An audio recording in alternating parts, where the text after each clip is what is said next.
دوستوں، آج کچھ پرانے صفحات دیکھ رہا تھا میں، تو پہلے بھی میں نے ایسا ہی ایک ویڈیو اپلوڈ کیا، تو یہ صفحہ بھی میرے ہاتھ میں آیا۔ چند سال پہلے، چند سو سال پہلے لکھی گئی ایک نظم کو میں نے اس کے آئیڈیا کو ٹرانسلیٹ کرنے کی کوشش کی تھی۔ یہ چائنیز نظم تھی اپنے بیٹے کی پیدائش پر۔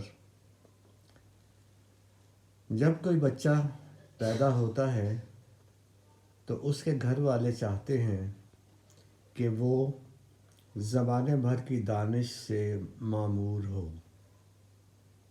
جب کوئی بچہ پیدا ہوتا ہے تو اس کے گھر والے چاہتے ہیں کہ وہ زمانے بھر کی دانش سے معمور ہو، مگر میں اپنی زندگی اسی دانش کے ہاتھوں تباہ کر چکنے کے بعد اپنے بیٹے کی پیدائش پر اس کے بے وقوف اور جاہل رہنے کی دعا کرتا ہوں۔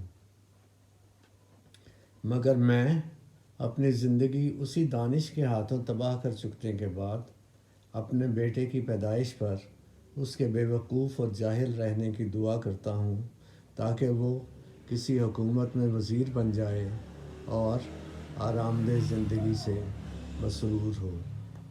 تاکہ وہ کسی حکومت میں وزیر بن جائے اور آرام دہ زندگی سے مسرور ہو۔